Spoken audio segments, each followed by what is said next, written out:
Dans la série Les petits génies de la recherche documentaire, aujourd'hui nous allons vous parler de l'affiche. On a dit à Sherlock de faire une affiche, mais il se pose la question, qu'est-ce que ça peut bien être que faire une affiche ?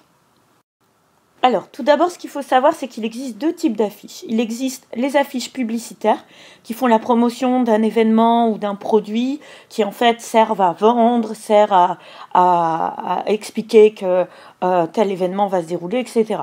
On vous demandera peut-être d'en faire, par exemple, pour présenter un livre ou pour une exposition qui va avoir lieu au CDI, des choses comme ça.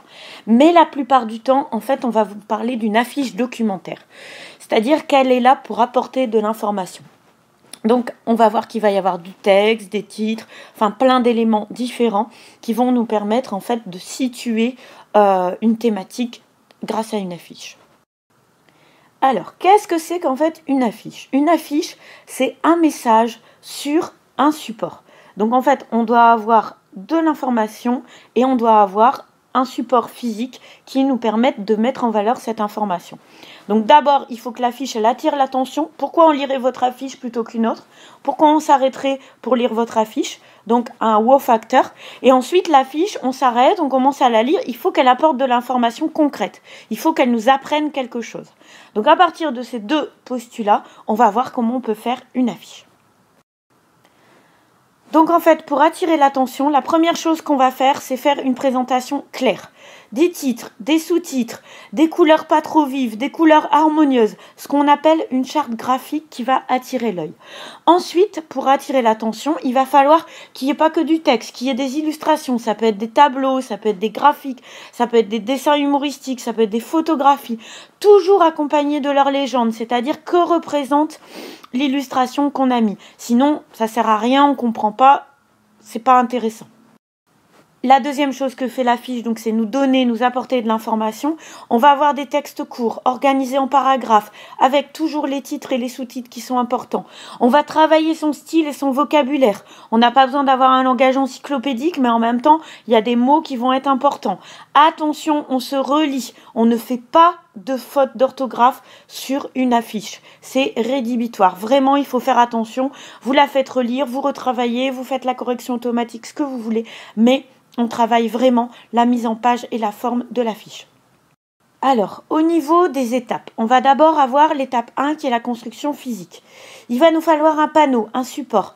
Si votre affiche, elle fait partie d'une exposition, il va falloir tous travailler dans le même sens, avoir le même format de support, travailler peut-être un petit peu sur les couleurs pour que ce soit harmonieux.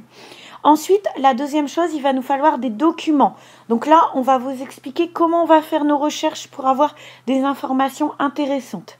Et puis, pour faire une affiche, il faut du petit matériel.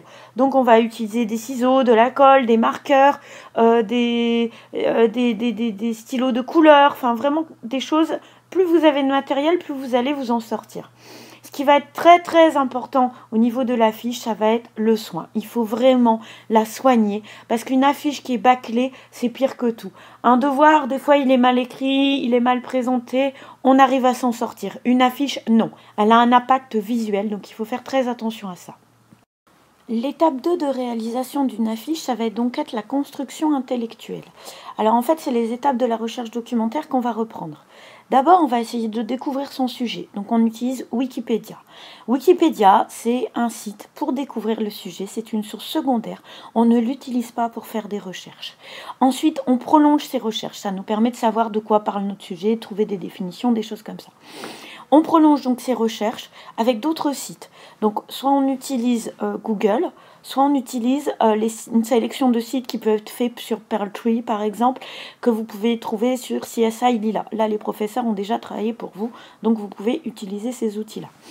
Troisième étape, on a vu un peu de quoi parler notre sujet, etc. On va faire un document Word. On va commencer à copier-coller en fait les informations qui nous intéressent. Toujours en bas du document, on va copier l'adresse URL, les sources. On retravaillera ensuite les sources pour faire la bibliographie parce qu'il faut plus d'éléments que la simple adresse URL. Mais pour commencer, on fait comme ça. Ensuite, l'étape 4, ça va être copier-comprendre. C'est-à-dire que à partir de notre document Word, on va lire les informations. vous devez être capable d'expliquer ce que vous mettez sur votre affiche. C'est là où, en fait, souvent, c'est l'étape qu'on saute et c'est l'étape qui pose des problèmes.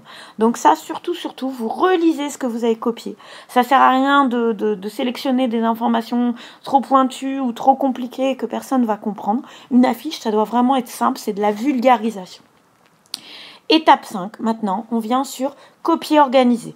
On a compris, on a lu, on réécrit, on met des titres, on fait des paragraphes, on simplifie, on met des mots de liaison, des phrases de transition. Enfin voilà, on organise un petit peu tout notre propos. Et l'étape 6, là, on va communiquer, c'est-à-dire que dans le cas d'une affiche, par exemple, on va commencer à imprimer les différents éléments de l'affiche et à penser à la mise en page. Donc, ce qui est très, très important au niveau de la construction intellectuelle, c'est l'organisation. Vous devez absolument vous organiser pour suivre bien toutes les étapes. Quand vous vous arrêtez en plein milieu ou que vous ne relisez pas ou que vous sélectionnez de l'info qui est trop compliquée, etc., ça se voit tout de suite. Donc, essayez de bien suivre les étapes dans l'ordre et vous allez voir, ça va vous simplifier le travail. La dernière chose à laquelle il faut penser quand on fait une affiche, ça va être la réalisation physique. On a un sens de lecture quand on regarde une affiche. Donc si on ne veut pas que les gens soient perdus et que l'affiche soit pas claire, il faut respecter certaines contraintes. Donc en fait, en Occident, on lit toujours de la gauche vers la droite et du haut vers le bas. Donc ça a des conséquences quand on construit son affiche. Par exemple, si on construit une affiche de ce type-là, on va avoir une construction horizontale, c'est-à-dire qu'en fait, on va avoir un sens de lecture qui va commencer de la gauche vers la droite. Donc en fait, ce qui est important, là, le contexte, etc., il va falloir le mettre de ce côté-là de l'affiche, avec le titre là, et aller en fait vers les choses les plus anecdotiques. La même chose lors d'une construction verticale. Notre sens de lecture, ça va être du haut vers le bas. Donc en fait, pareil, les choses importantes, le contexte, etc. à ce niveau-là. Et puis les détails, les illustrations, plus vers le bas de l'affiche. Ça, c'est les deux constructions les plus simples. Maintenant, il existe deux autres types de constructions. Bon, il y a la construction diagonale qui, vous en doutez, parle comme ça. Il va y avoir ce qu'on appelle la construction focale. En fait, la construction focale, c'est un peu comme une carte mentale. C'est-à-dire qu'on va partir du centre de l'affiche et en fait, on va développer, par exemple, différents points, différentes situations à partir du propos central qui est ici avec le titre et la problématique là.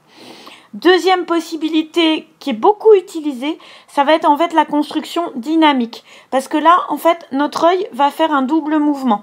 C'est-à-dire qu'on va partir à la fois en haut à gauche pour aller en fait vers le côté à droite. Donc ça, en fait, ça peut être utilisé notamment en sciences pour des protocoles expérimentaux ou des choses comme ça. Donc, petit Sherlock est bien prêt pour faire sa super affiche, hein, n'est-ce pas? Alors, pour résumer, en fait, sur ma super affiche, qu'est-ce que je dois avoir?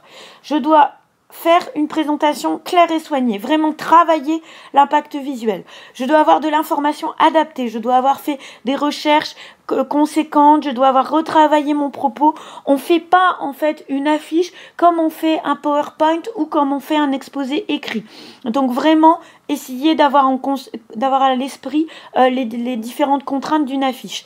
Et je dois avoir un wow factor, c'est-à-dire que je dois vraiment soigner mon affiche. Je dois vraiment faire quelque chose qui fait le petit détail qui fait qu'on va s'arrêter. Les illustrations, les couleurs, le fond de l'affiche, travailler le wall derrière. Vraiment faire en sorte qu'on ait envie de lire mon affiche. Avec tout ça, vous êtes prêts pour les petits génies de la recherche documentaire. Donc si vous voulez plus de renseignements, vous pouvez aller sur le site csilila.com.